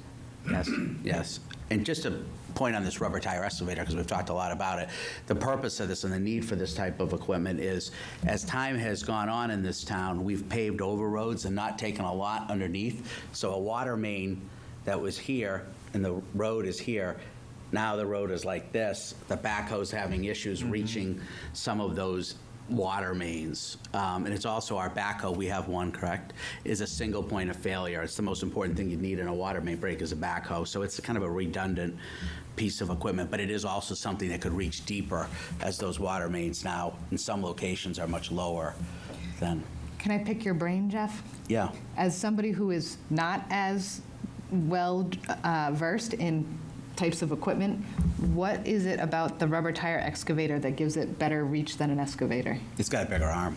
It's got a bigger arm on it. Longer arm. Then a backhoe. Then a The other backhoe. Then a backhoe. Has a depth of Yeah. reach probably of 8 to 10 feet. Yeah. An excavator might Yeah. be 13 or 14 feet. Yeah, Yeah. and roads Got it. change I got over time because we save money by not scraping down. Right. I mean, I can tell you, my driveway on Davis Hill Road, when I was a child of that house, it was basically flat to the garage. Slight incline. Now it goes up like this because the road's been raised. So they just change over time. It's nobody's fault. We don't have the money to scrape down roads all the time. So I think it's just something that's become, this would be a backup to it. It's a cheap piece of, we're not buying a top of the line. Yeah. Plow snow, though, no, it can't because it's It not. can't, that can though. That can. That can plow snow. Yes, okay. Yeah. Julie, can I just, as a member of CIPC, can I mention that this is all a great story with great results and seemingly good things in the future. But the footnote to all this is it's used equipment. And I don't want the evening to pass without saying that CIPC got the snot kicked out of it for sticking to their guns that we needed to go the route of used equipment. And had we gone the route of new equipment, we might have had one piece of equipment and be out of money for $600,000 or $700,000. We stuck to our guns, and now we're having 3 or 4 pieces of equipment that are going to serve the town very well. So I hope used equipment doesn't have the bad, it's a four-letter word, but I hope it has more acceptance going forward, because it looks like it's the right route to go. Yeah, I don't disagree with you, Mark, and I do think it's a great story. I'm just hesitant to say too much, just in the event that we end up finding a year from now that something has broken and it's problematic. But I'm hoping that that's not the case. It looks like, I mean, I'm no expert, but that tractor looks like it's in great shape. So I'm really hopeful that this is going to work out. And when I was looking at the surplus equipment down at the DPW barn, a lot of those things were from the late 80s, 90s. Yeah. And they were all bought new, right? So they've only known Paxton. So I hope that we can have a similar success story. And I'm looking at the roadside mower in 20 years, and that it's still, And then we're putting it out to rest. Yeah, and there is a value in having some redundant equipment, like dump trucks. We have multiple ones, pickup trucks, but like the loader this winter, the cat loader, which is our newer, it's not new, but newer loader, broke down. So they had to use the 1997 Volvo, which plowed your street and my street, because they're steep hills and stuff, and it was necessary. That piece of equipment was needed. So there's, you wouldn't think so, but we have those situations, and I think this winter was a good example of that. It was a real New England winter. Yep. Yep. All right. And when you need somebody to drive that tractor, I'm sure Jeff I'm would gonna give it a would shot. jump I'll at that try it out on Brigham Road opportunity. first. Might need them. See how see how it's- I just want to give a quick update as well that we've been working with Paxton Center School on getting a quote for the boiler down there. So some have come back and pretty favorable. So I thought that was a very good development, and hopefully we'll be able to accept that bid and then get work started down there. Great. So I hope to have some more news about that at our next meeting. And then I had the pleasure of going to the farmer's market last week. I thought that it was very well attended, well run, and I'm looking forward to the next one. And then also just wanted to let everyone know that we had a rain out. So the Illusions band that was supposed to perform on July 30th will now be there on Thursday. So you have one last shot to see our summer concert series over at the bandstand, and hope to see you there. That's great. Can I just add one thing on the boiler? So the golf clap over here for the great used equipment. Absolutely. And the golf clap over here for net, I don't know if dollarizing is the right word, but $100,000. Yeah, on the earmark. Absolutely. I mean, Thank you. So thank you for that. Yeah. That was great work. That's an important note, I A think. lot of good work here all around. There's a lot of kudos that are deserved, in particular for that boiler. That was an expensive purchase that we didn't have the money for, and now our kids are going to be benefiting, so, yeah. Good work. Don't lose contact with Senator Durant, because you promised that the information says that there's more coming. We have dinner regularly. There you go. See? Yeah. He's fine. Yep, excellent.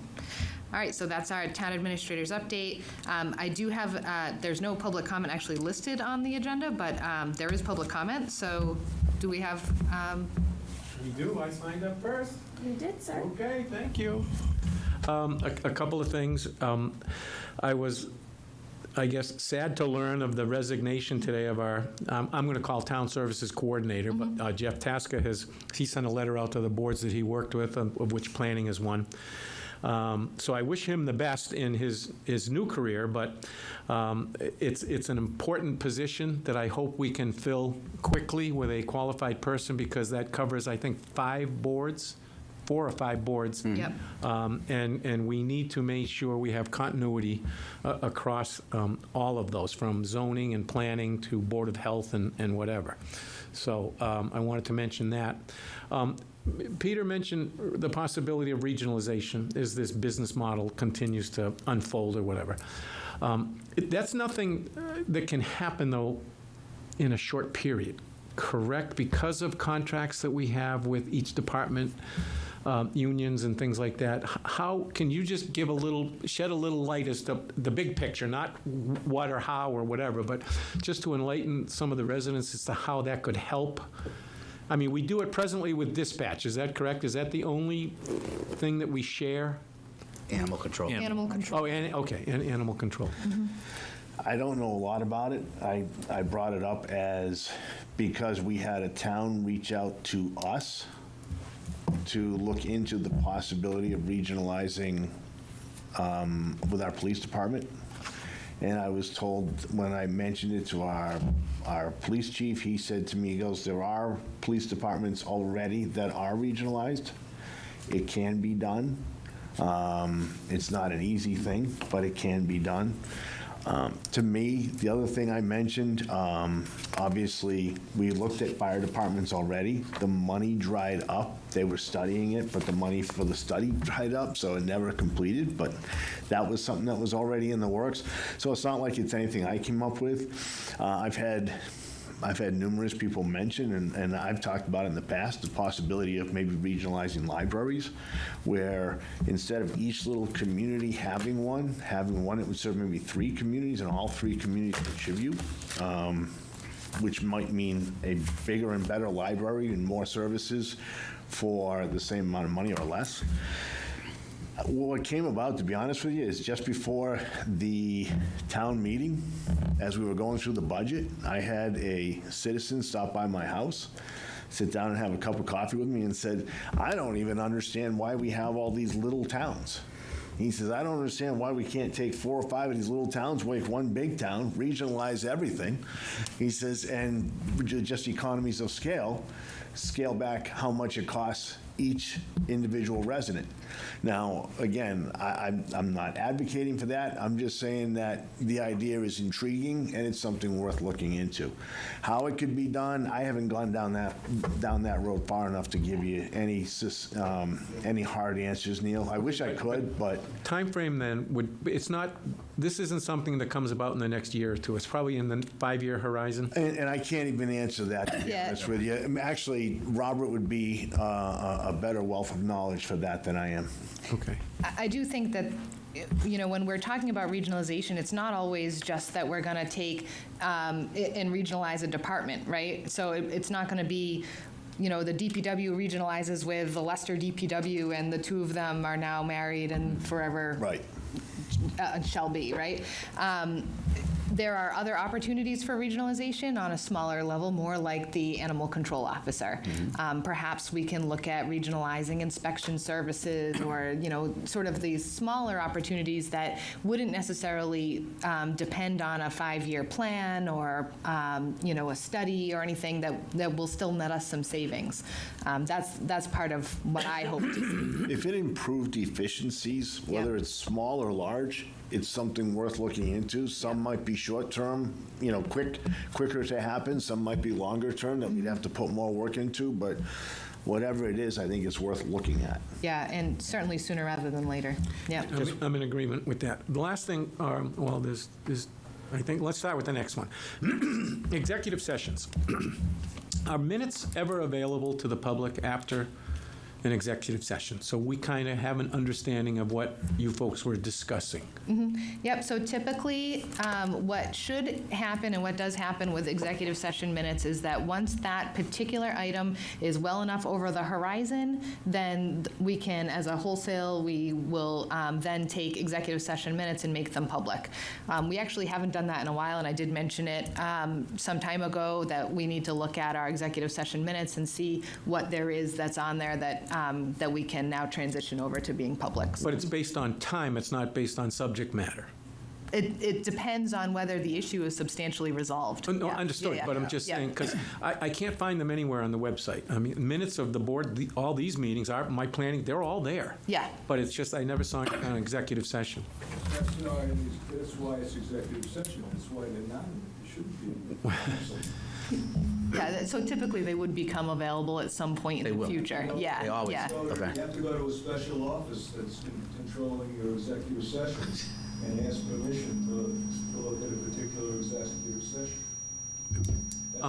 Yeah, in terms of how it's actually going to be conducted, that's something we'll have to take a look Okay. at going forward. The other yeah. comment, or I have two comments. So the first is the number of executive sessions. And I know we've discussed privately and we're going to discuss publicly, whatever.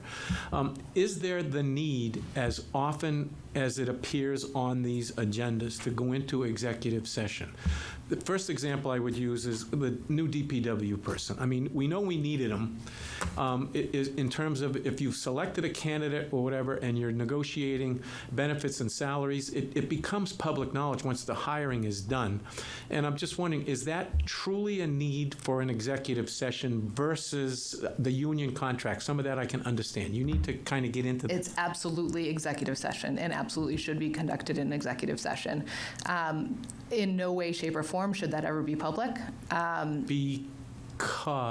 Because it is a negotiation. If that negotiation fails and we need to move on to the next candidate, now that information is publicly available and sets us back for the next negotiation. Okay, so when this gentleman is hired, he's hired, when he starts his job, is that matter considered closed and we can go back and see that? 'Cause I remember the night that we had the appointment of Robert as town administrator from interim to permanent. I mean, I asked the question and it was answered. I appreciate the fact, but how did we come to him? How are we paying him and all that? And you guys were very forthcoming with the information, but it still is not available to go back and see. That's all I'm But, may I? No, Yes, you please. may. So, It's to the board. It's not. yeah, well, I know, but it's through the chair. It's always through the chair. Through the chair. And this didn't happen in Robert's case, but I'm going to use that just as an example. So if we were talking about hiring Robert and Chris said, look, he's done a pretty good job as an interim. I think he's worth 50 grand a year. And then you got Jeff going, no, we ought to be paying him $200,000 a year. That's all going to be in the minutes. But that's not something that should be released anytime real soon, because it was something that we discussed putting together his contract, and that's not necessarily a discussion that he should be aware of. Okay.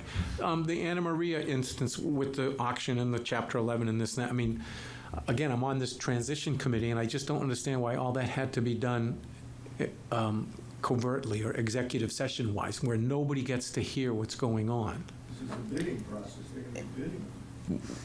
Well, but there was a strategy coming forth in terms of what we might think Yep. to do or The what we... reason that it needed to be conducted in executive session is the reason it's in executive session. I'll leave it at that. All right, that's fine, that's fine. And I will add one note to that. That reason is to protect the taxpayer's best interest, whatever may be. I'm just, I just as want I to make said, that we're just clear. seeing Yep. more and Yeah. more Yeah. things go into executive session, and I mean, again, we're a small town, but everything's got to go to executive session. All right, we'll take care of that. We talked about the boiler, thank you for that, that's good news. Meeting materials, were they on the website for tonight? I looked and looked right up until the time I came here, and I couldn't find anything other than the agenda. So, No, they went up. okay, all right, that's fine, I just wanted to address that. And the last comment I had was on the override. I find it very interesting that in August, when people are on vacation and doing everything that they do in their personal lives, we had more people turn out for the override than actually turned out for the annual election in May. And it was, I guess, overwhelming to see. I figured there would be a very, very low turnout. And I hope at this point, the board, through the chair, but the board in general, understands that there is a lot of concern. I don't think it's strictly, there are other underlying issues, but I don't think it's strictly about taxes and pay and this and that. I think you need to take a closer look at how we are managing the situations. I'll leave it at that. That's all. But I hope you will take it to heart that, the people are trying to tell you something at this point. So Understood. I'm just going to repeat what I said before. I heard, I was thrilled that I could vote, and we're in a country that can do that. Believe Yep. me, I understand this. And yes, all the red, white, and blue, I'm all in favor of that. Don't want to take away services from anybody without giving them the opportunity to tell me that they don't want that to happen. And that Oh, they- no, that's fine. But again, I looked at it as we had an opportunity in May, and there was an answer.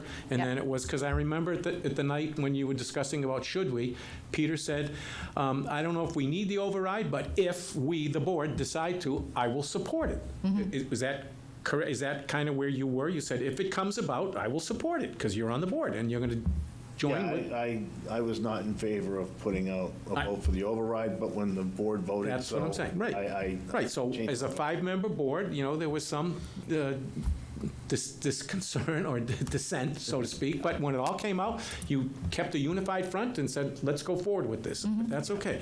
So I appreciate your, listening at the first time, and I'm just hoping that now we seem to have an awful lot of overrides. That's all.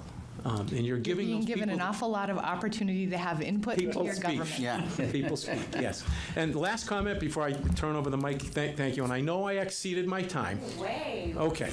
And I Neil, I did, haven't had dinner yet, I just... okay, I know, he's going to the soul, he's going to the soul. I did a quick AI search before I went on vacation about towns in Worcester County similar in size to Paxton, not necessarily the Wachusett region, meaning Princeton, Sterling, Holden, and all that. And I came up with 5 or 6 or 7 towns of population 5,000 to 6,000 people.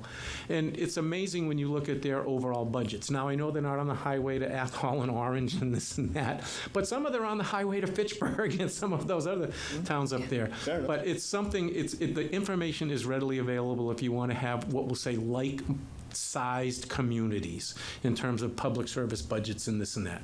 I did look at some of the Wachusett towns. I also looked at Worcester, Shrewsbury, Auburn, Leicester, and the likes of that. They dwarf us in size.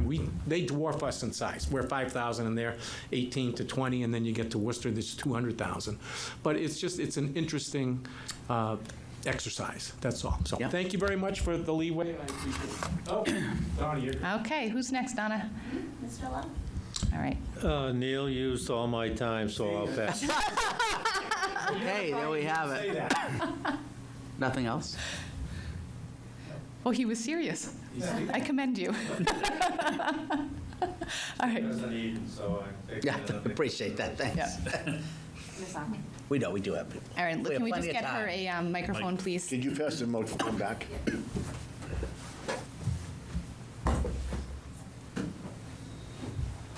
Yeah, Erin Otmar, 232 West Street.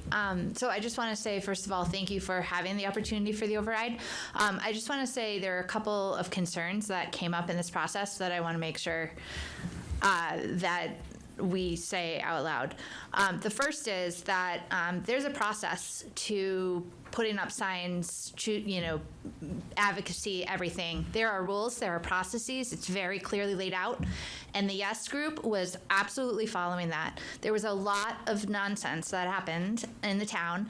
There were signs, not a single one of them was transparent, if we're going to talk about transparency. People were putting things in people's post boxes, which is illegal. There were signs placed when that there is a process to be able to do that. There were also letters and statements being sent out to people in various means, being texted and being handed out on paper. All of those processes. If you want to play by the rules and do things. So I would ask that that process is clarified for people transparently so they understand it's fine to advocate. Both sides can be represented, but play by the rules. The other piece of this is there's a lot of things that have been going around about the police department. And I am very, very glad that he spoke tonight. I think that it is absolutely terrible when there are lies, just blatant lies going around about how this police department is operating when they are the ones who are coming to help us when there's emergencies. There was fires in town. They are always there for us. And so I just want to say the amount, I've just been completely disgusted as a citizen seeing this happening this week. And I hope that, again, if we're in the spirit of transparency, that transparency will be put out there. The other thing is the fire in town.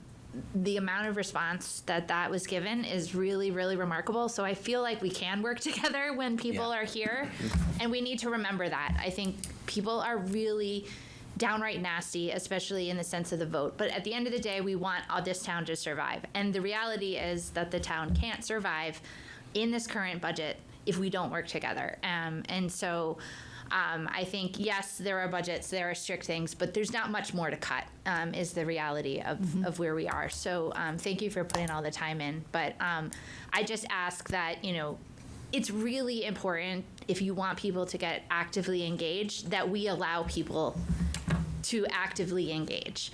And if we have it where some people have to follow the rules and other people don't, that is not fair, and that is not equal access. And so I just ask that signs need to still be maintained in this town, or we will have zero public discourse.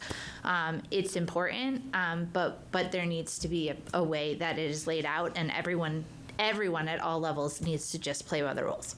So, thanks. Thank you, Erin. You brought something up that I had debated on bringing up on my own, which was the overwhelming response that we had to that tragic incident that happened last week here in town. I think some people may have seen the owner of the property make her own statement on social media, and throughout all the negativity, and you kind of stole my thunder, Erin, by bringing this up, but with all the negativity that we saw in town around a similar time period, I think it's important to remember that we are neighbors. We all live in this town together, and we need each other. And this is a perfect example. There they go. Yep. This is a perfect example. Wow, I couldn't have had better timing than that. Did you arrange that? Who did you call? Who did you call to get that done? Pretty At good. least you know something. Maybe. But what we saw, we can see some people be, maybe less than courteous on social media at times, and particularly around this override, and we saw a lot of negativity. But those people are few and far between, and I think what represents Paxton is more of the response that that family had related to their tragedy. So I think that that's amazing and an important reminder of what Paxton is all about. And in fact, I actually went to the property and was able to speak to the property owner, and she was incredibly grateful for the outpouring of support. And the exact words that I used with her are, this is why it's so great to live in Paxton. So thank you to everybody who helped them out. Yeah. Well said. Yeah. Well said. All right, so with that, I have nothing further. Nobody else? Okay. Assuming there's no other public comment. Okay, yeah. So with that, I have nothing further. I just need a motion. Motion to adjourn. Second. Any discussion? Hearing none. All in favor? Aye. Aye.